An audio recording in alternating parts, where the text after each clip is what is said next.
Him. Oh, really? You betcha. No. Wisconsin. Oh, you're from Wisconsin. I get it. Yeah, no, Minneapolis is still better. Anyway, it's great to be here in Loveland. So if you couldn't tell by my physique, I am a dad. I have 3 kids at home. They range in height from here to here. I stopped keeping track of how old they are. Feels like it changes every year.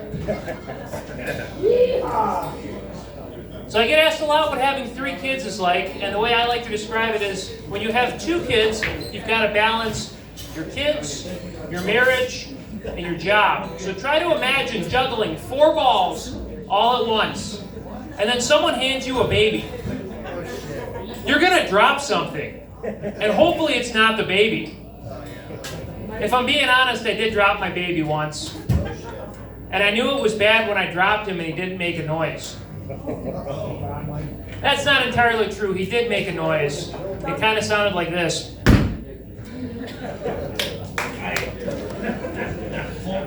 So I picked him up and I panicked. I had to wake him up. And I immediately went and got him vaccinated. I just wanted something else to blame in case he turned out autistic.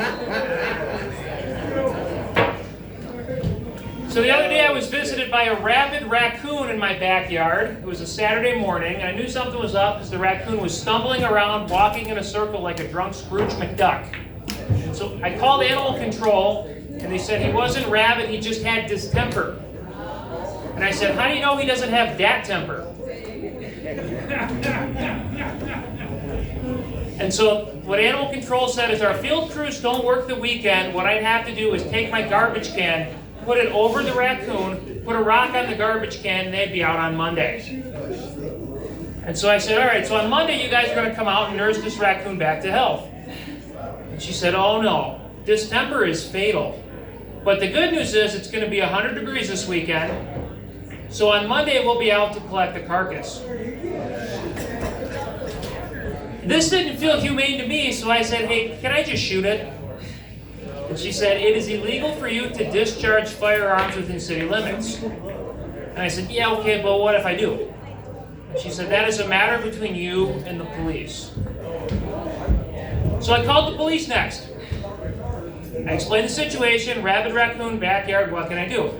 And the police officer said, it is safer for me to approach an animal in distress and put a bucket over it than it is for me to stand a comfortable distance away and shoot it.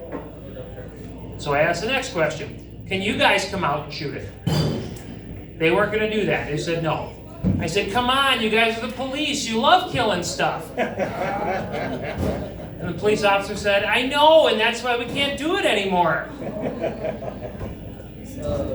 So fast forward later that day, I'm at an event, and we've got police working private security. And I walk up to one of the police officers, and I said, hey, here's what's going on with my raccoon. And the police officer goes, all right. And he does one of these. And he looks around, like he's about to tell me a dirty joke. And he wants to see who's listening. And he goes, here's what you do. Call back and say the raccoon has become aggressive. That will give you motive and probable cause for self-defense. Now, you can shoot the raccoon. But before you shoot the raccoon, you need to yell, stop resisting!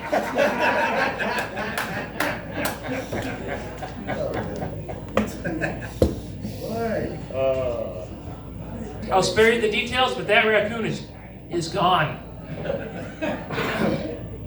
So my day job, I work in construction, and my company has issued iPads to everybody because we are going paperless. We've got a company-wide goal of being 100% paperless by 2040. So no more plan sets, no more blueprints. We're going to be totally paperless. And frankly, I don't think it's going to work.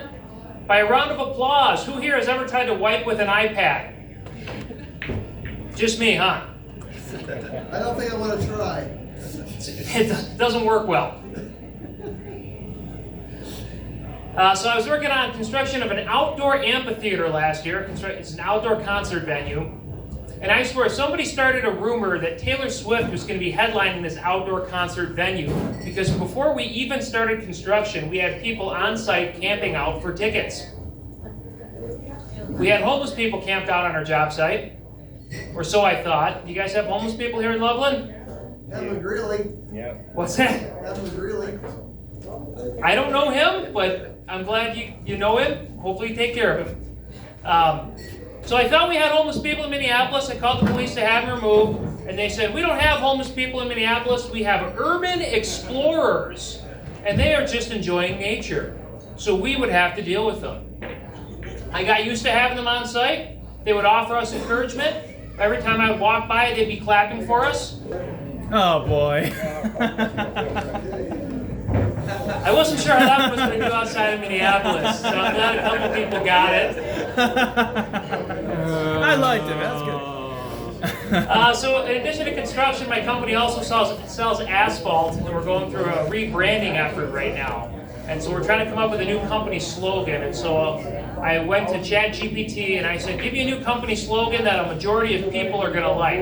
And since I got some people here, I'm going to use you as an opportunity to crowdsource my new slogans from AI. I need some involvement here from the crowd, all right? 3 slogans for you to pick from.